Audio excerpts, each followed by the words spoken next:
Welcome to a cinematic journey where we explore the themes, elements, and scenes of the films that we love. Exploring Christmas movies. My name is Peter Billingsley. My name is Nick Shank, pronounced like a prison knife but spelled differently, of course. Nothing says Christmas like homemade prison weapons. You got that right. That's our kind of our show here. So. That's it. That makes me feel comfortable. That's our tone, maybe? That's right. Well, today's movie almost never got made.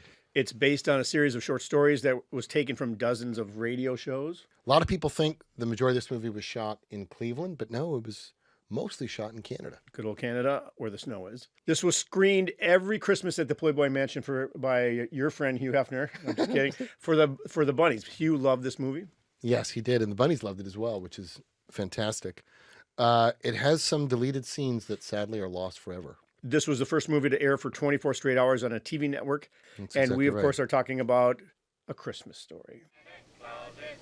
Immediately, my feet began to sweat as those two fluffy little bunnies with the blue button eyes stared sappily up at me. Come down here so I can see you better. I just hoped that Flick would never spot him, as the word of this humiliation could easily make life at Warren G. Harding School a veritable hell. This is a family that's relatable, but you got a dad that's kind of a hothead. Yep, you got a sacrificing mom who she's last in line to eat, never seems to eat. A younger brother, Randy, who really never eats and might even have an eating disorder. This is a time and place where life is not easy. It's, it's right after the Depression, but our lead character, he has good friends for life. You set up these kid codes and these taboos, which have real stakes in this world. And this is a world of old school bullies, old school school, right. And old school America. Your lead is a dreamer. He's young, but he has aspirations, he has dreams, and he kind of lives in his head. And he also is not only a dreamer, he's a nightmare. He imagines the worst of things and how they could go wrong as well. Right, and it's a little bit like his dad in a different way. That's right. He's a bit of a chip off the old block. So, I mean, that's the world that we're dealing with, and let's take a look at really what the central conflict of this movie is all about. I could feel the Christmas noose beginning to tighten. Maybe what happened next was inevitable. Ralphie, what would you like for Christmas? Horrified, I heard myself blurt it out. I want an official Red Ryder Carbine Action 200 range ball air rifle. Ooh. No. Shoot your eye out. Oh, no, it was the classic mother BB gun block. You'll shoot your eye out. That deadly phrase, uttered many times before by hundreds of mothers, was not surmountable by any means known to kiddom. But such was my mania, my desire for a Red Ryder carbine, that I immediately began to rebuild the dike. I was just kidding. Even Quickly changing tactics. Right. I guess I just like some Tinker toys. I couldn't believe my own ears. Tinker toys? She'd never buy it. BB guns are dangerous. I don't want anybody shooting his eye out. Right off the bat, we meet Ralphie Parker, who tells us exactly what he wants. And so I think the main question is Ralphie ready to step into the next phase of his life? Is he ready to handle a gun? But it's really about, will he shoot his eye out? Yeah, he's yearning for something very special, and it's probably a little bit symbolic of an opportunity for him to grow up. It's a little more dangerous than the traditional toys that maybe kids want. And I've often referred to this movie as coming of age, right? Because it's kind of a series, it's almost like a gauntlet for Ralphie that he moves through, right? As we're going to see, there's hurdles and challenges that maybe represent more responsibility or things representative of adulthood. A lot of times in movies, we have a scene where the hero declares the mission or requests what it is. The central question's here. This movie does it early and often. In the credit sequence, he's at the window. Ah, there it is. The holy grail of Christmas gifts, the Red Ryder 200-shot range model air rifle. And the voiceover does a lot of the heavy lifting here, saying he's been trying to get his mitts on this thing for weeks, right, scheming and trying to do it. Then immediately afterwards, he's putting a commercial for Red Ryder BB gun into a magazine, and his mom saying again, I want this gun. And in the first 30 minutes, it's like 5 times he's in essence declaring that he wants this BB gun. And I think at every opportunity, he's knocking on the door of wanting to be grown up, and he's going to be pushing these boundaries. So, right, it's not just does he get the gun, it's can he handle it? Bob Clark and Gene Shepard. This movie that got made almost never got made. And from a writer's point of view, because I half my life is pitching out movies, is I understand why this took 12 years to make. I mean, you look at it, so it's period, which is always a nightmare. 1940s, it's full of voiceover, which was out of vogue at this point. Yep. And in fact, the voiceover in this movie made it accessible again, in a way. But not on the page. Not on the page. You got a 9-year-old lead. You Yeah, got that's not good. crazy fantasy sequences, and they weren't making these movies at this point. The type of movies they were making that were the popular movies while this was getting pitched to be made was On Golden Pond, An Officer and Gentleman, Star movies. Trek 2, and The Best Little Whorehouse in Texas. Right. So this is, I mean, I would hate to pitch this thing. Yeah, I don't blame you. It does not check any, it's not sexy. It doesn't check any boxes. And I can see why. I think it was referred to as sweet, but not for us. Thank you very much. Yeah, I mean, you could say it's like you hear like it opens on a bunch of grubby kids running through grubby snow with a voice of a guy, voiceover who sounds was like like he smokes old. a lot. Yeah. It was like, oh, is he talking about? And so I think this would be It's a very hard sell. hard sell, absolutely. But it was an interesting sell for the director. So Bob Clark was very close with Bob during shooting, and he was really quite a mentor to me as life went on past it. We remained very close. So he often would share stories. So he told me how he found Gene Shepard, who wrote the source material and also was a very popular radio show host. He was driving to pick up a date. He was single at the time.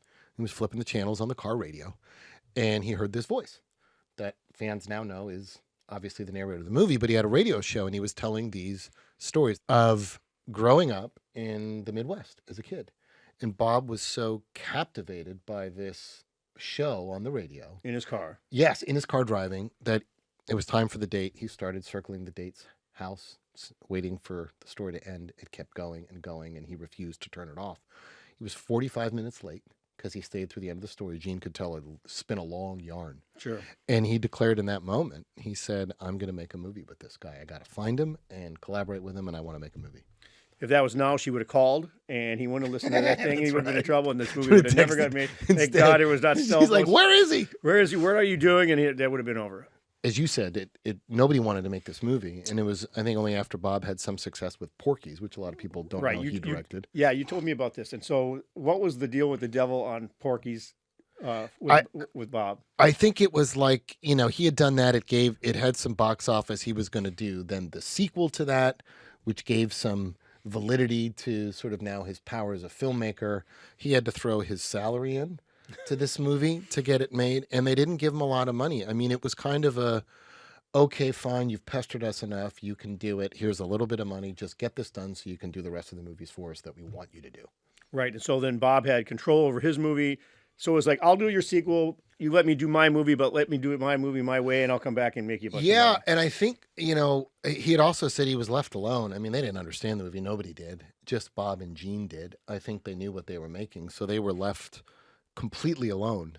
One other nugget on Bob Clark. Do yourself a favor and look up his IMDb as a director, because most directors, whether for better or worse, kind of are action guys or maybe comedy guys or sci-fi guys. They kind of have a comfort zone and they make good movies in it. Maybe they bend out one genre in addition. It happens with writers too. I used to just be the Clint Eastwood guy. Right. And so it was like, and even when they wanted something like Clint Eastwood, they wouldn't ever think to send it to Clint Eastwood. They would, and I would. That's how the mule got me. Right. So you're kind of pigeonholed. And Right. obviously, you're capable of more. Yeah, I but mean, the business doesn't see you that way. Now I write Christmas films. That's right. Now you're going to become the Christmas There guy. I am. But this dude did screwball comedy, did a movie called Loose Cannons with Dan Aykroyd and Gene Hackman. Absolutely. He did horror. He did Children Shouldn't Play with Dead Things. He did Kids, Baby Geniuses. He did Rhinestone. He did sort of a skin flick in Porky's. He did a family Christmas movie and Christmas Story. It's remarkable that he just moved through every genre. I mean, a lot of actors, of course, as you know this, they don't want to play the same part twice or something similar, but directors do get stuck in that place. Completely. And This he dude was went like, all I over already the made people. that movie. I'm going over here. Yeah, he was all over the pea patch. But it's really unheard of. Like, I can't think of another filmmaker who has that level of diversity of genre and tone in films. And I think he just would respond to something or like it or feel like I need to take this job. But he dove in head first, and he certainly wasn't intimidated to cross over into other spaces. The fourth genre. there's a set number of genre of movies, but Robert McKee, who is this film guru type of writing seminar guy, defined Christmas Story as a new type of genre. Can you tell me about that? Because there's a great backstory of you seeing this firsthand. It's so interesting, right? So obviously this movie has a lot of voiceover, and it has a unique style of voiceover that I think had never been done. So I was later in life, when I was trying to move behind the scenes, I was trying to educate myself as much as I could. And I was taking story seminars and things. And so I took Robert McKee's, I think it was story structure seminar. It was 3 intense days. These are seminars where they sell it out. It's a lot of money. 2,000 people. That's right. It weeds out the amateurs. Like it's expensive enough where it's like you've got to be there. But you get some value out of it, right? At least I thought so going in. So I'm sitting there and he's going on and on about story and structure. And then he starts talking about genres. And I think he's like, there's 3 known genres, like comedy, drama, tragedy, right? And I don't care what they say. You can put every movie into these genres. He said, however, there is a 4th genre. Everyone sort of perks up and says, okay, this is interesting. And he says, it came in the form of a movie. And this movie has a unique form of voiceover where it's objective, meaning you can look back and be reflective, but it's also subjective where they're in the moment, in the scene with the movie. I'm thinking, okay, well, what movie is this? And he says, and the movie's called A Christmas Story. And I just kind of put my head down. Does he know you're there? No, I've never met the guy. You're in row 80? I'm in row 80. I pay my fee. I'm there taking notes. I'm a good young student trying to learn the other side of the film business. And you think of the moments like in the classroom where it's like, where's Flick? And he says, Flick, Flick who? That's my thought in 1940 in the movie. But then so much of it is, there it is. Reflecting back, the house on Old Cleveland Street. Like he's 30 years ahead looking back. So it's this weird mishmash. This episode is sponsored by BetterHelp. No matter how many gifts you get this holiday season, you get to define how you give to yourself. For those who have participated in or have given the gift of therapy, you know it helps people become the best versions of themselves. In the season of giving, give yourself what you need with BetterHelp. Visit BetterHelp.com/Christmas today to get 10% off your first month. That's BetterHelp, HELP.com/Christmas. Flick, Schwartz, and Randy. All right, well, we are excited to have here in studio Ian Petrella, who played Randy. Thank you. Scott Schwartz, who played Flick. Still alive, all good. And R.D. Robb, who played Schwartz. Yep. Welcing, guys. Thank you for coming. Great Thank you for having us. Yes. Yeah, really cool. This is fun. So great that you're doing this. Oh, thanks. This has been great. And we were just saying, is this maybe the first time we've done an interview together? I think so. Yeah. It is Which cool, is right? crazy. First but I time? don't think we've we did one when we were kids, obviously. Yeah, some junket stuff. But you guys buried the hatchet, and so this is cool. Exactly. Right. How much was Gene there? That's a him question. I saw Gene once, twice, maybe. That was it. Do you remember Gene was Gene? around. I remember Gene. He didn't say 5 words to me. I remember him what do you being remember? around in particular around obviously during the Higbees shoot when he was there. Right. What do you remember about him? There he is. Yeah. I remember seeing he and Bob go at it. About you. And I remember that, I believe, if memory serves correctly, during the either the flagpole or around sometime during the classroom and the school stuff. And I remember them and seeing them going at it outside in the snow and having an argument about Because Gene kept something. going over to Peter, and Bob was like, "Would you leave the kid alone, please? No, go away. Would you leave the was kid he alone?" giving please?" you notes? He would come over. Probably. So I remember, when we were on stage in the house, Bob would go to the bathroom. Gene would come over to me and say, do it like this, do it like this. And then Bob would come out and scream, "Get away from my actor!" And then he'd go, "What did he tell you? What did he tell you?" But I have a theory on this because, I don't know, people have published that he was barred from set, Barred right? from set for stuff and like that that. he was a, quote, problem. Right. But I put it in the category of he cared. Oh, absolutely. They it's and his Bob story. cared. Yeah. It's his story. And I think, when It's you his get heart. It's labeled everything is difficult on the, and those things, it's because it matters to you. They Right. said that that Jordan documentary, they said he was difficult. Well, yeah, because winning is tough. Yeah. It takes giving a shit to Right. win. Well, you get and the, if that's what it and is, and they need to work pushing with each other. everybody around you have two creative minds working. You have the one who wrote the story, and this is his story, and then you have Bob, and this is his vision. And so there's always going to be, conflict. I've been between there, it. and so Right. because of the WGA, I get to be on set a few days, and so somewhat, either I'm on it the whole time or you're just a visitor, you're a tourist, Right. and so some of the guys don't care. I mean, with the Clint movies, he doesn't change anything, so It's a fun set to be on. The right. salmon is delicious. Yeah, that was a beautiful shot, and then you just get the hell out of there. But on other things that aren't as simple and they're changing everything, Yeah. the worst nightmares have the guy saying, "That's not what I wrote," Yeah. or "God, that's terrible." And so I get that. Or We had trying a to few elevate changes. it on the we had a few day. changes. gotta It was be what it stressful. was. But also in the detail, Beckett, and I remember Bob leaned on Gene for all of my swearing. Gene wrote it. He scripted it out, and it was, and they wanted me to be able to repeat it, to cover it from numerous angles, and it was on note cards, and they gave it to me 2 weeks before I had to. It was very, very hard to learn. Was it phonetically laid out or Wow. something? I remember Oh, the fuck. beginning. Like the No, farting not Jim- that. No, what, when like I the was farting fighting the Newton- bully. We were doing the gibberish. Yeah, the so I gibberish. remember. Friggin' Right. It's so The committed in friggin' memory. friggin' The party. beginning was Cradden Rat Stinkin' Hop Poffensnogger, and then I don't Not a remember the rest. Wow. But in that case, Bob went to Gene. Did they get along? I mean, they went on to do another movie, but do you remember? Did they get along in the end?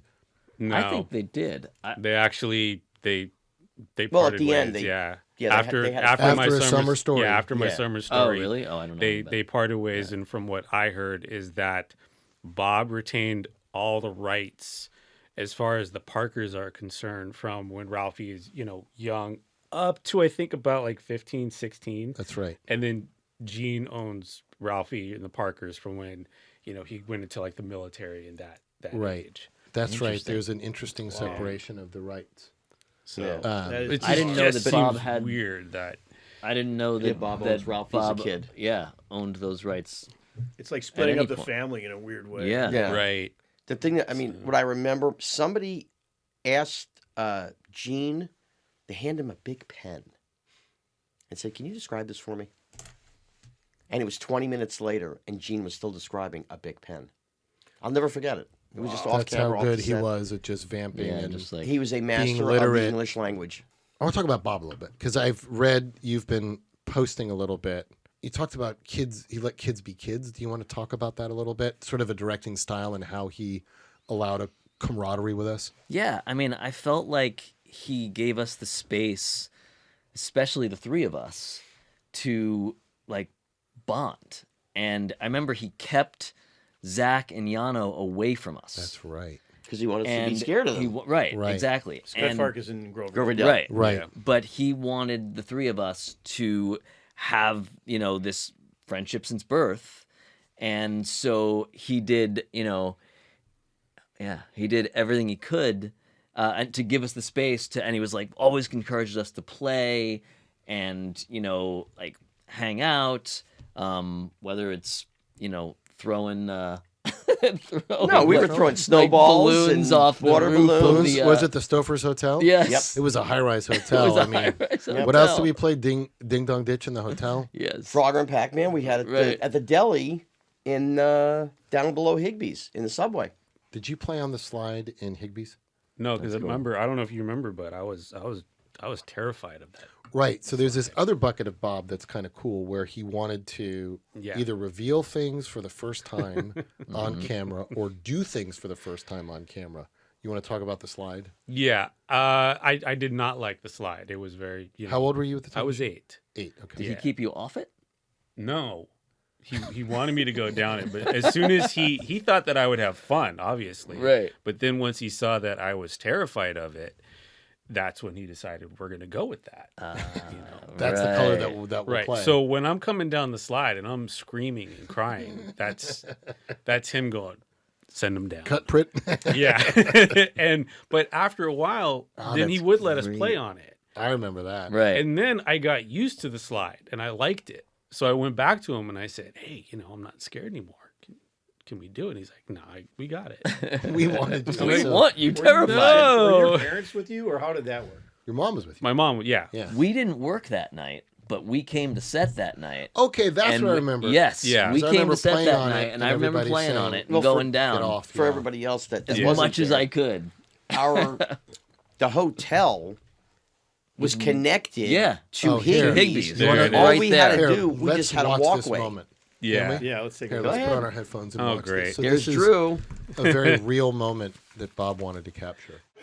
Uh-oh. Get him out of here.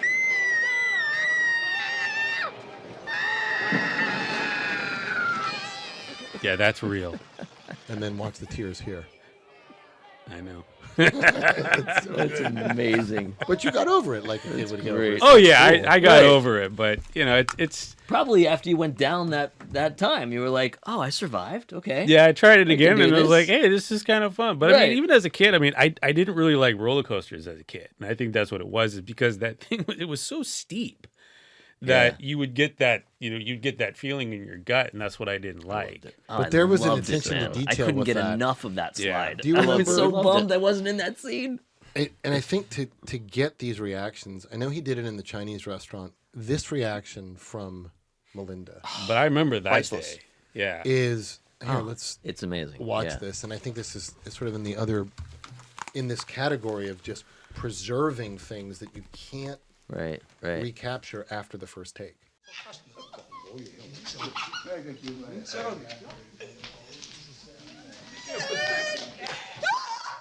Just the look, With the duck and then this And next then moment. right. But yeah, it's wonderful. I mean, all of us. I don't think we had seen this until it was brought out. What? It's smiling at me. That scream. I mean, it's so real. And the jump. And I it's mean, so And through the jump. her physically, Yeah. her whole body goes.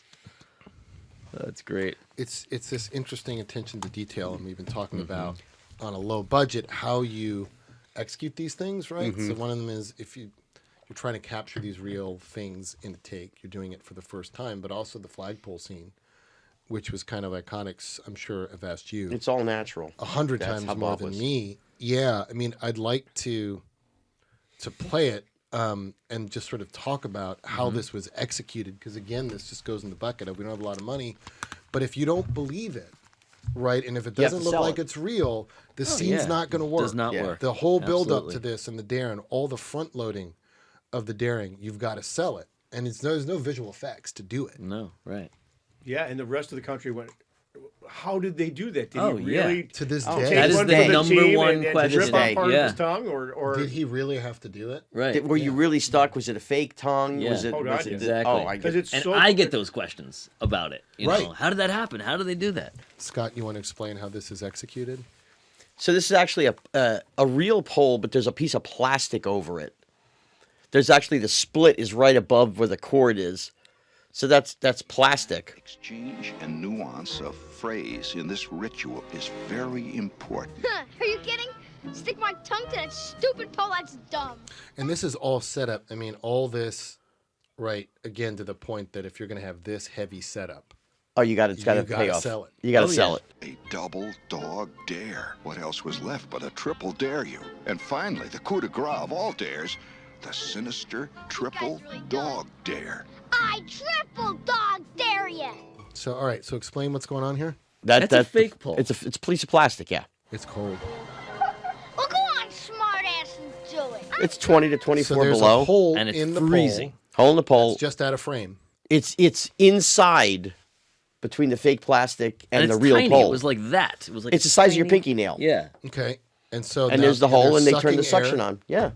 and so It's it the just- mini vacuum cleaner. Right. You put your hand on it. So a little pressure, you can. I pull it remember off. I remember we cut one time and they left you on there. did it hurt at all? No. I mean, there were takes when I popped off the pole, just trying to extend my tongue too far, and it just popped off.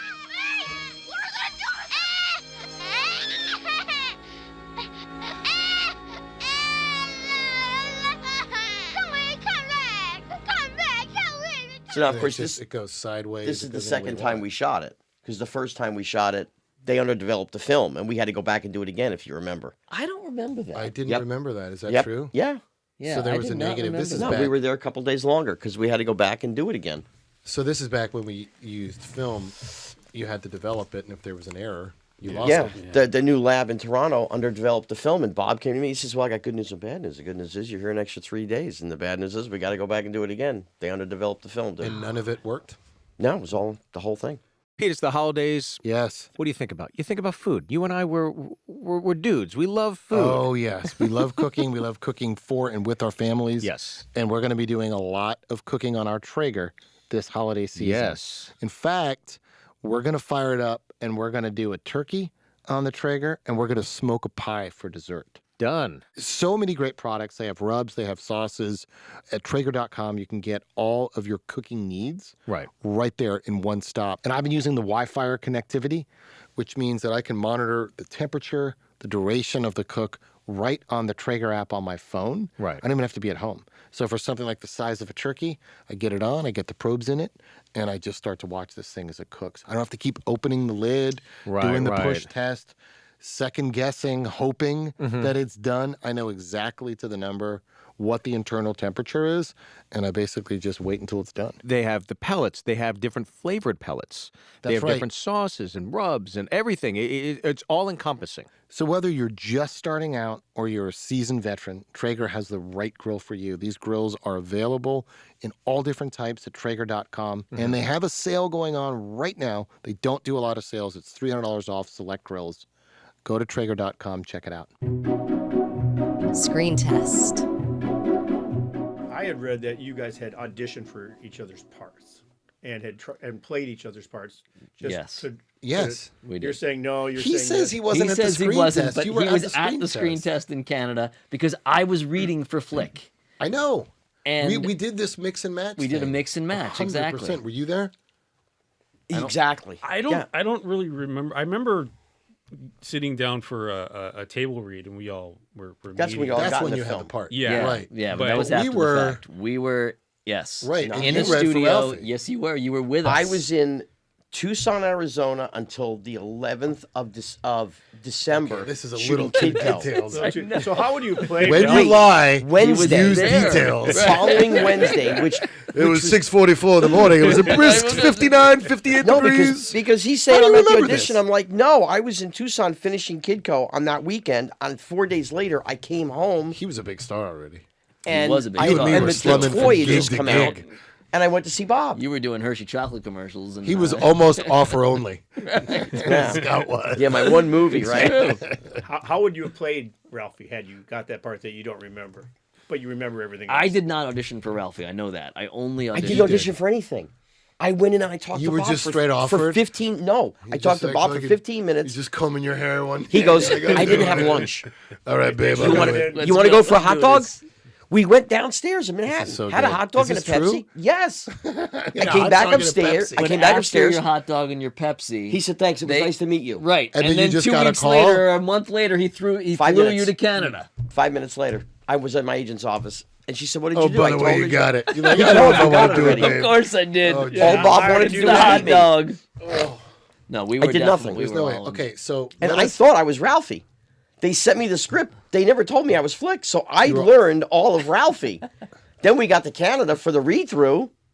which was the screen Which test. was the screen test, Scott. That's what the screen yes, test the was. screen test was and in we Canada. did a mix and match. And All you, I can tell you was Ralphie, my father was I sitting had to behind me, do- and Bob said to me, "You're Flick." because it was Okay. literally like a month or so after the screen test, maybe longer, that we finally went to Cleveland. That's right. Okay, Yeah. so let us tell Yeah. our. Okay, Yeah, but so the Scott, read-through. I know you were offer only and you got the gig, and that's fantastic. You were buffing your nails, and Right. you're like, "All right, babe, sure, I'll do your stupid little Yeah, movie." okay. Okay, our Low version of the budget story Christmas is movie.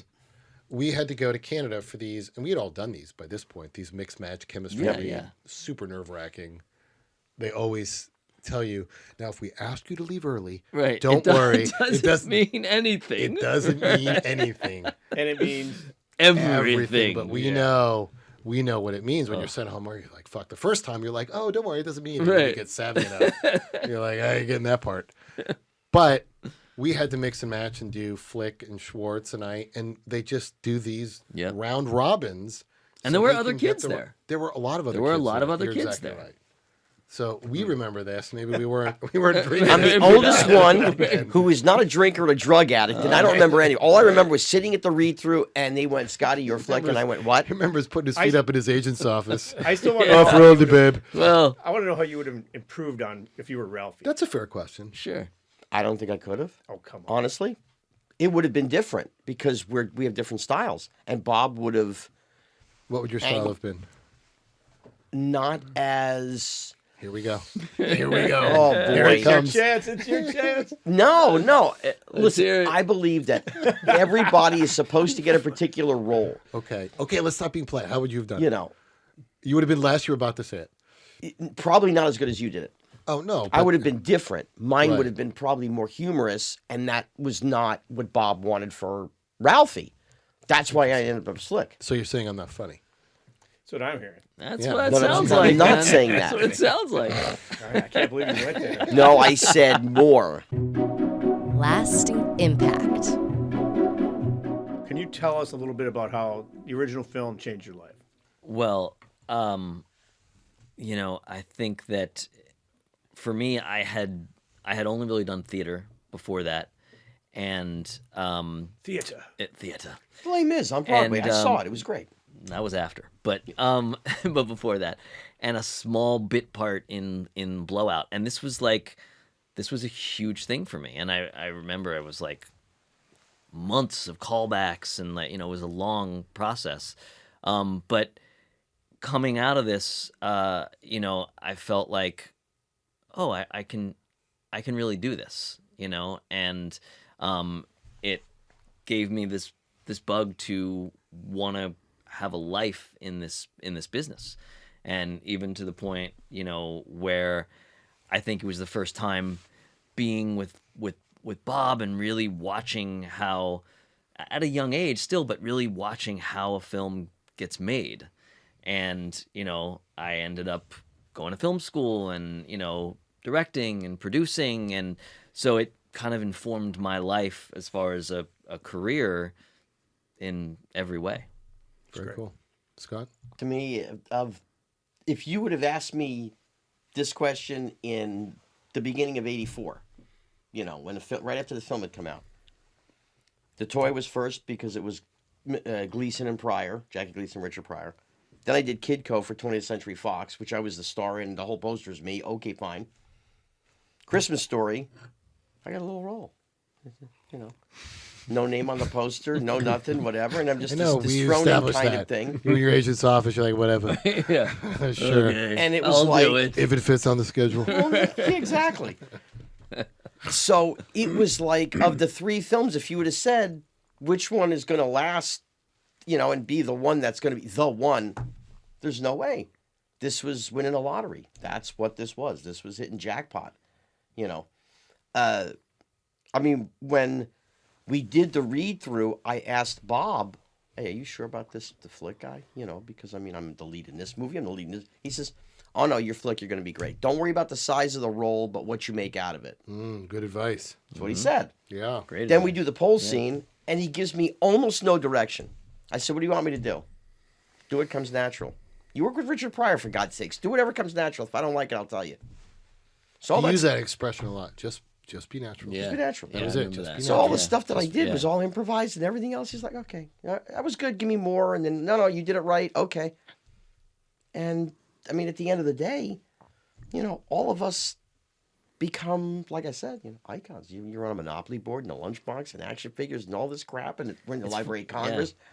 Nobody would have ever thought. It really wasn't until, I would say, like after the 20th anniversary that it started to have more of an impact. It's a marathon. As far as being Can I in ask the you guys a movie. question? Because I remember, and maybe I'm off here, but I remember that MGM pretty much dumped this movie, right? They put it out. They didn't really Support it a lot, support it right. that much. Nothing. But it kind of had, word of mouth and a life of its own at the time, where I remember, because my mother was a manager, so we would get the trade papers, and I remember it would say, the numbers, and it would say, the sleeper hit of the season and whatever. Sleeper, because no one expected it to do what Yeah, I it think did. it and did three times actually its multiple or right. over with no support. It still wasn't gangbusters. No, And back then, but it was movies way came and bigger went. than anyone thought it was For going to sure. be. But it got It was good an reviews. early indication. Yeah. It got good reviews. Yeah. It was liked. Siskel and Ebert, they gave it a good review, and they even said, I think it was, Ebert. He said, "This is a good movie." He says, "Unfortunately, I don't think a lot of people are going to get it, but it is a good movie." Right. So I saw him about a month later after the film came out at Ebert? yes, at the deli on 56th and 7th. Okay. At the Carnegie. Dad and I were sitting there, and he came in to get a sandwich, and he saw me, walked over. He said, "You're great in Christmas Story. That's a wonderful little film you got there. Congratulations." Thank you. Wow. Nice. That was that, and then That's cool. the second biggest compliment I guess you could ever get. Today, being here. Yeah, well, okay. So then the third, I was in Chicago doing a radio show, the Man Cow Show, and he wanted me to go and talk to the Bulls guys, Michael Jordan and Dennis Rodman. He couldn't get him, and I had met Rodman, whatever. And come to find out that Michael Jordan is a Christmas Story fanatic. He had the VHS tape in his locker and took it on the road. with Really? him. Yeah. Yeah, he was. I got to Yeah. meet him one time. And he did impressions. He did the whole tongue on the pole He thing. was awesome and very complimentary of the movie, and it was Yeah. cool to meet him. Yeah. Wow, Go figure. That's amazing. that's really cool. Touches a lot. It's interesting because you just, it goes with that icon thing. Like you just never know who, No, the fact that all this has happened, this is beyond, anything you could think of. Right. All fans. So Tom Hanks, monster fan. Tom and Rita, monster fans. You have to. He used to screen it for the bunnies. of course. And a friend of mine, Richard Van, I've known since I and you was a didn't kid. invite us. Nope, never got an invite, but they showed it at the house.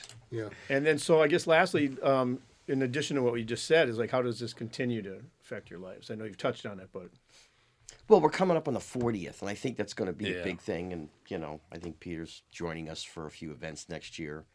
And we may be doing more work as Ralphie, Randy, Flick, Scott Farkas, Grover Dill, if this thing goes over the way it started. I wouldn't bother me at all. Yeah, I think it'd be great. it's I don't think we're going back really- to Bulgaria, but it wouldn't bother me. I don't know. I don't mind.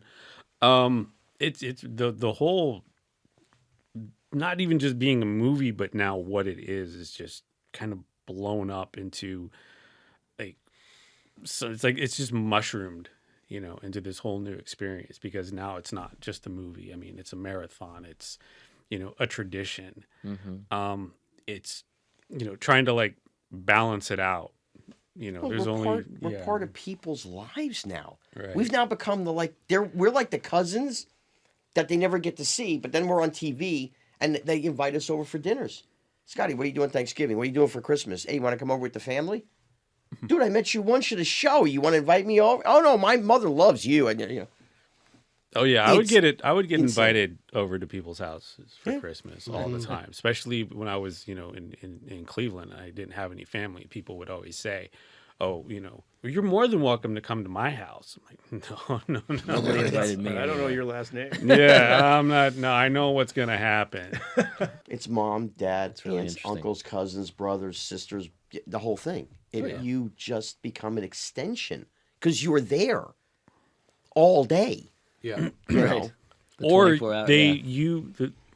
the one thing about these characters that I find is that what's almost different about other characters is, you watch a movie and sometimes you see a character and he's very, that person's heroic, so you idolize them, you want to emulate them. Where these characters are people that they relate to them. They know somebody like, oh, that's my dad, that's my mom, that's my friend. Those are my two Sure, buddies that I right. grew up. No, they're definitely. You relatable. remind me of my little brother, or my son does that thing with the mashed potatoes that you do.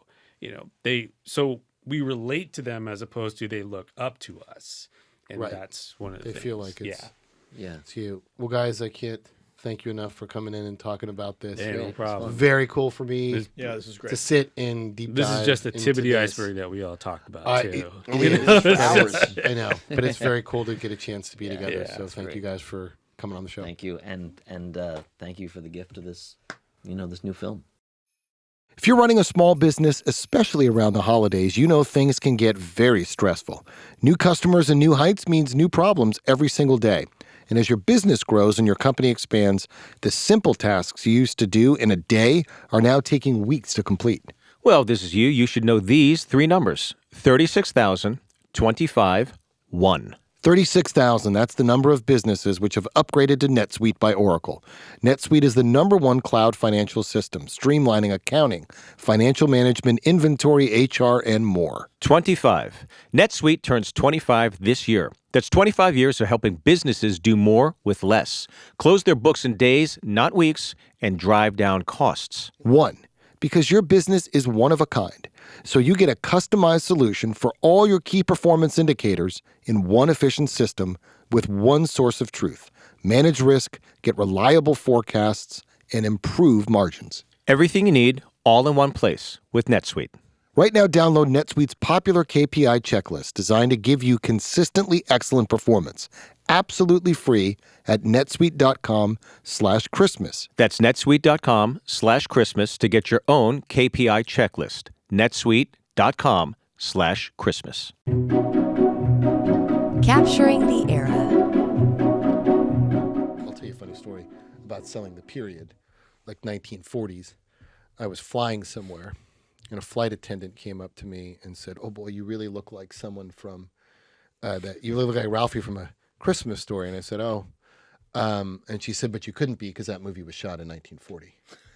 And I thought, "Oh, kudos to the filmmaking team. They really sold it." I mean, they sold it, and this. You see the decorations here. I mean, this stuff is expensive to do, and certainly more expensive than the budget we had. So downtown Cleveland, we shot this, I think, in January.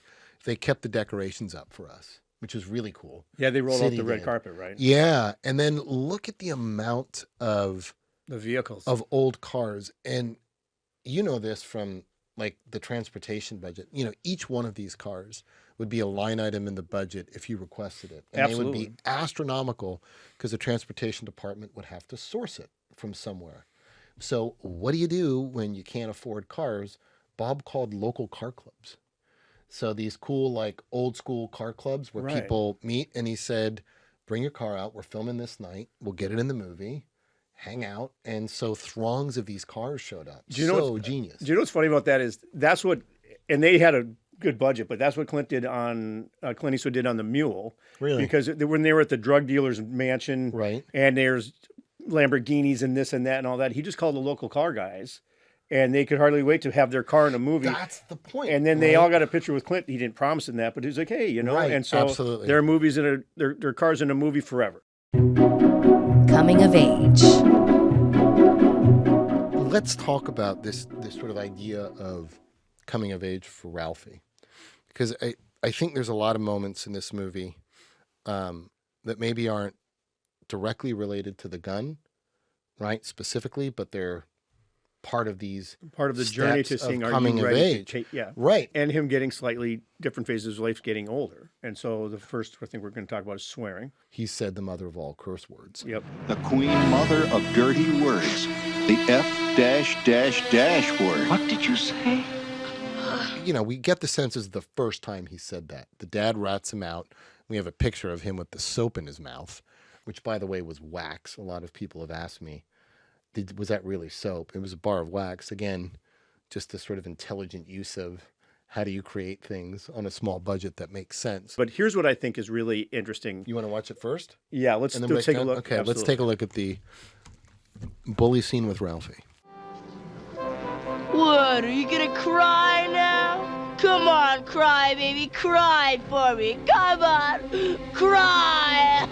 Deep in the recesses of my brain, a tiny red-hot little flame began to grow.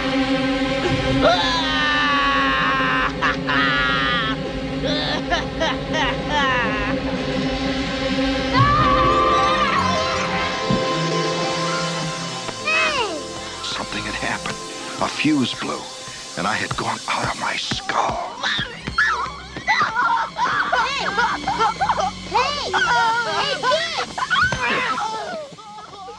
Right in the bread basket. I'm killing my dad. Telling my dad. I have since heard of people under extreme duress speaking in strange tongues.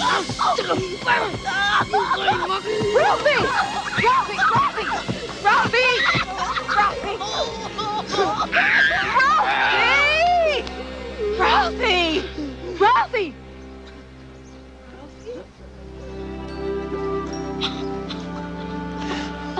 Come on. We're going home. Come on. And to me, what's interesting is what she doesn't do.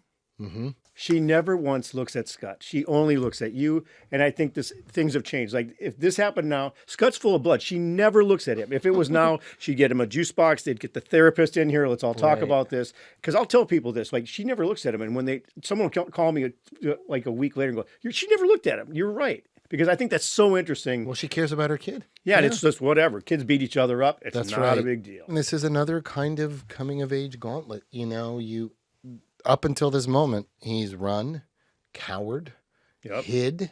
Run, even the director chose to show it in fast motion, sprinting comically away from it. And here in this moment, it's symbolic of adulthood. You stand up to this threat. You slayed the dragon. And I think the leg lamp, too. This also, to me, was always kind of another test for Ralphie. Well, it's a leg, like in a statue. Now, this moment here, look at Ralphie's reaction. Yeah, statue. Ralphie? My mother was trying to insinuate herself between us and the statue. It's almost like Ralphie couldn't help it. His hand was on autopilot. You see Ralphie is, either instinctually, he's going up to touch it, right? This leg doesn't have cooties anymore. Right. It's not a girl's leg with cooties. This is something that is to be, touched and explored. And it's just, even like just this introduction of sexuality, Randy's repulsed by it. He's frightened by it. He's still little, right? He's still a kid. And Ralphie's just at that point where he wants to lean into it. Right. So we clicked off a couple of things towards adulthood here. Two dreamers. He's, recognized an opportunity in being able to write a theme, right? Now, all the other kids are groaning, but Ralphie sees opportunity where others don't. Absolutely. The theme is what I want for Christmas. Ha-ha! The clouds have parted, it says. He's got a chance to declare once again what he wants. A Red Ryder BB gun with a compass in the stock and this thing which tells time. Poetry.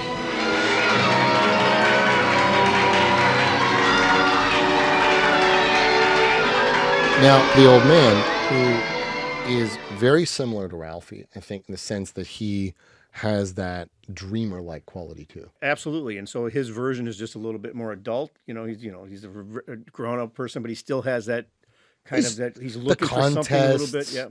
That's right. The puzzles, the crosswords, you get a sense that he's looking for some validation, some victory.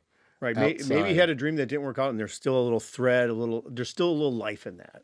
And somewhat of mocking of the mom who doesn't believe in these. She says, another one of your stupid puzzles. Yeah, well, this one just might get me something great.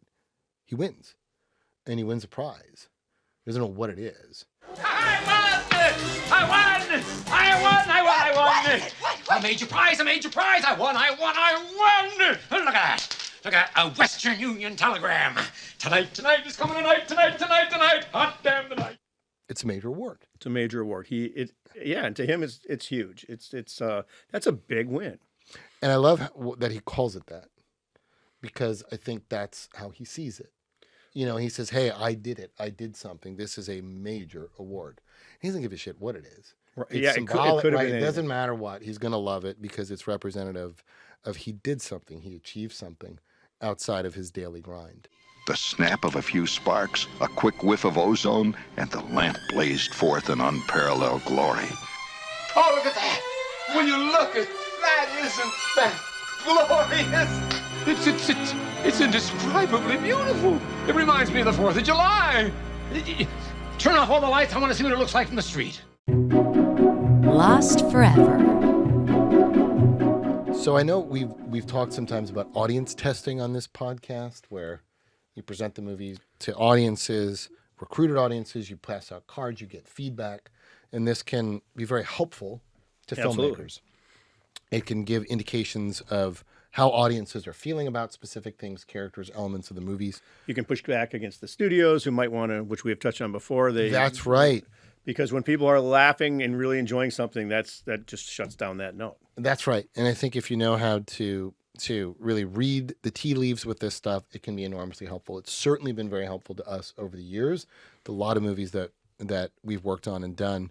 And I had asked Bob Clark about it on this one because there were some scenes that we had shot that weren't in the movie. And he said, through the testing process, audiences were liking the movie. We got a good response. But he said the hardest thing to get right were the fantasy sequences. Right. And I think that they were fatter, and it's just it's a challenging thing, this little kid dreaming of these sort of wild scenarios, all stylized. In one scene that we shot that is not in the final movie is another fantasy sequence. And it involved Flash Gordon, and we're looking at a photo of this that I think you guys can find online. So another old-timey kind of look of at the this. time. Now, you want to know where the budget of the movie went? Ironically, this scene. Really? And it's cut from the movie. Of course. We were in Toronto. We had the house built on one stage. In another full stage, they built this space rock set. And Flash Gordon is pinned down by his nemesis, Ming the Merciless, who has him in his sights. And along comes Ralphie in a spacesuit that I was very self-conscious to wear. This was the Star Wars of the time. This was the Star Wars Flash Gordon, yeah. Ming the Merciless. Completely. And I'm there with Old Blue, my Red Ryder rifle, and of course I save this big superhero from the villain. You saved Luke Skywalker. That's right. So it just was another fantasy. And where I think it came was in the classroom, because if you see me in the classroom, I do one of these where I look up and they irised on me and went out. And I think that's exactly where it was cut. A lot of people said it looks like there's a missing sequence. But he said this one crossed the line. He said audience was like, all right, look, I get it. The Western thing, I get it, the blind guy, but you've gone too far. And interestingly, it's the only one that's outside of the house. So I think keeping them contained to his world seemed to work. And Bob said that this one was the one that was too far. And even though it was super expensive and an entertaining scene, the sadness is it's gone forever because... That is a shame. This was before DVDs and like everyone doing featurettes and deleted scenes. So they just threw out the negative. Out. I know, it's a bummer. Yeah. So it's gone. Only the memories, some photos, and I think the script pages have started to circulate. Santa, Dad, and unexpected turns. He'll go to this mythical, magical, mentor-like figure and make his case to him. Ask the shaman. Listen, little boy, we've got a lot of people waiting here, so get going. How about a nice football? Football? What's a football? Without conscious will, my voice squeaked out. Football. Okay, get him out of here. A football? Oh, no. Okay, What was I doing? Wake up, stupid. Wake up. No.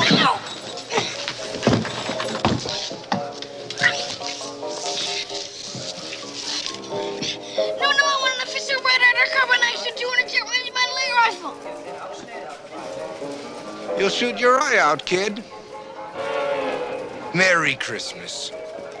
Ho, ho, ho. Even the shaman doesn't believe in you. Even the shaman doesn't believe you're ready and kicks you out of the tent and says, go back to your mother. You're not ready. Right. But Ralphie is relentless. He's gone through this gauntlet. We've seen him vanquish the bully, and we've seen him go through all these steps. And I think that he's really on his way here. So there is a second meeting of the mentor in this movie. This wine's not bad. Well, it's not good either, but you want a sip? No, you don't. Oh. Did you have a nice Christmas? Yeah, pretty nice. Yeah, did you get everything you wanted? Almost. Almost, huh? Well, that's life. Well, there's always next Christmas. Yep. Hey, that's funny. What's that over there behind the desk? Where? Oh, behind the desk, against the wall over there.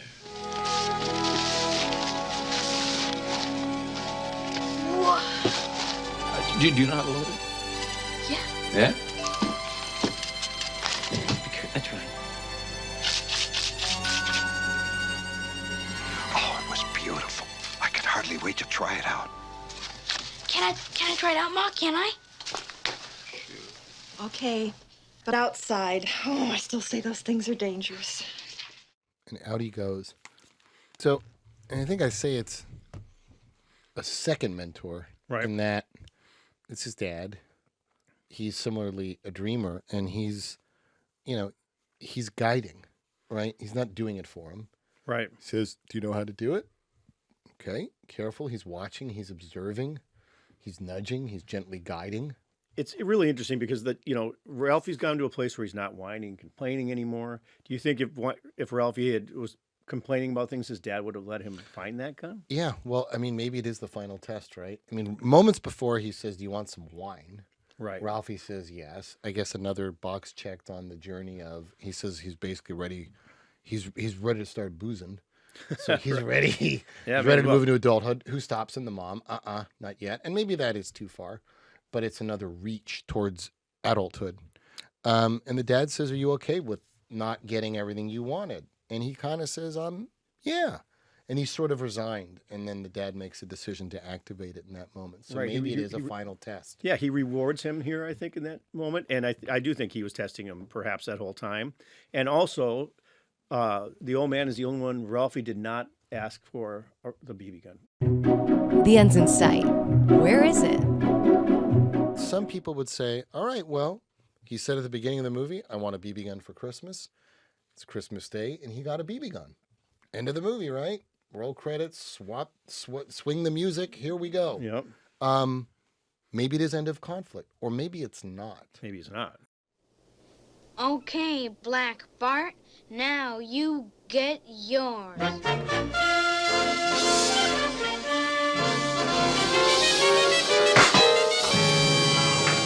Oh my God, I shot my eye out. You'll shoot your eye out, kid. You'll shoot your eye out. It's like the movie continues. Absolutely. And it's hard to say that is not a tension scene, that there is still conflict afoot. You know, your heart's kind of racing as he's about to fire this thing. We're all thinking, oh no, what's going to happen? The music, everything, it's suspenseful. So he conjures up some tears to avoid losing his rifle. If he gets caught, that rifle's gone. It broke my glasses. And I tried to get out of the way. But I couldn't. Oh, see, it's just a little bump. Ralphie, you're lucky it didn't cut your eye. Those icicles have been known to kill people. But what about my glasses? Well, you can wear the old ones with the crack in them until we get you some new ones. Okay. I had pulled it off. And you can certainly argue we've finally reached the end of conflict. The end of conflict. What does he do in the scene?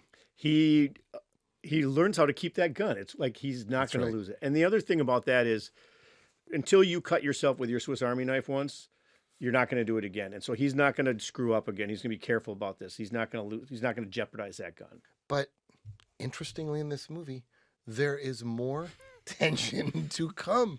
We are not ready to hit resolve. There's more. Something very tense and conflict-ridden about to happen. I guess we got to take a look at this. Let's go back to the Yes, the conflict continues.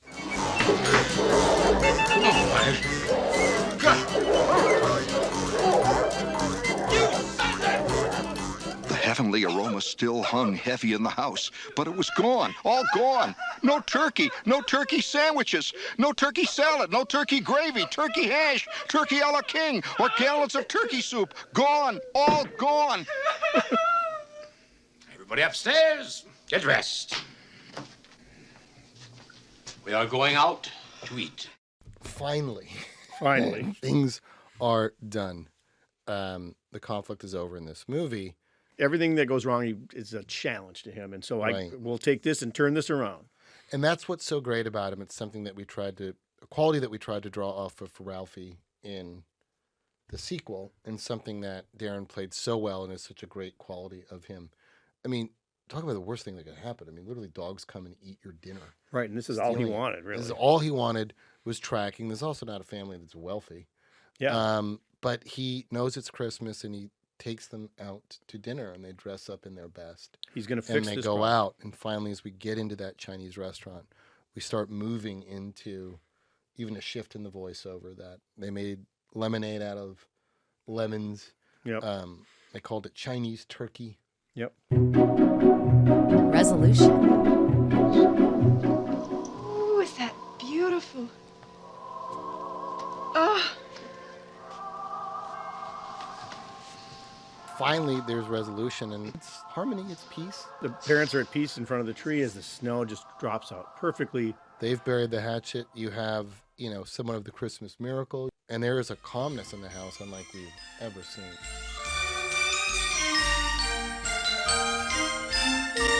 Next to me in the blackness lay my oiled blue steel beauty.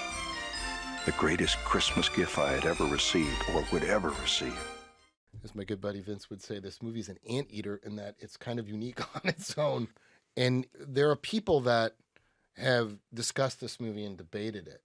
And the arguments are kind of in different spots of where the start of conflict is, where the end of conflict is. We've proposed some, I think, good arguments as to it being later than most people see it, which is just Christmas morning, he gets the gun, it's over. It's not. You can feel the tension. Yeah, this is in the movie as it continues and goes on. It's a complicated animal. It's a different animal. It's unique from beginning to end, and I think this is really why this stands out. All the things that maybe made people say, we don't want to make this movie. This uniqueness of voiceover, this episodic quality, this maybe unrelatability of a BB gun is actually what makes it genius. All the qualities that people avoided in it is what makes it kind of so awesome and so different. Maybe in some ways, the ultimate lesson is, sometimes the most special things are the things that are different and don't fit into the box. Without a doubt. It's not a cliche. This is one for the ages. Well, I enjoyed breaking it down with you. Another thank you to RD, Ian, and Scott for coming in. That was pretty great for me to be able to move through the movie and the experiences and the history of 39 years with them. It's great to have all this backstory with all you guys, and then I'm glad to be here. This was great. This was awesome. Well, Merry Christmas to you, Merry my friend. Christmas. Merry Christmas to all, and to all a good night. Yeah, looking forward to the next one. Thanks for tuning in.